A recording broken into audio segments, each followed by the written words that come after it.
Hi, I'm Michael Newrock, and this is a TrendTrade Conservative Buy example on the short 15-minute time frame. I'll just place my markers of where the signal occurred right here.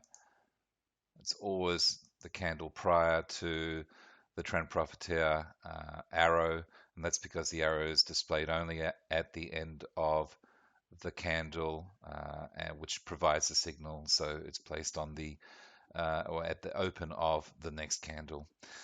Alrighty, so for a trend trade conservative buy to exist, we need to have an overall trend direction of up, which it is. 4 out of the 6 high time frames are pointing upward. We need to have the yellow moving average crossing over the gray moving average. We need to have the trend follower green, which it is. We need to have the RSI above the 50 line. The MACD needs to be above the 0 line, and it needs to be green and above the signal line. And finally, the white stochastic line must be above the blue stochastic line. So all those conditions are in place, thereby giving us this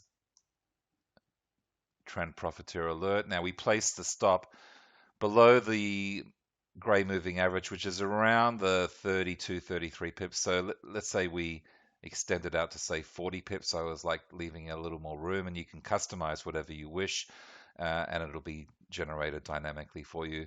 So 40 pips is here for our risk, and our first target to achieve a 1-to-1 reward to risk ratio would be here.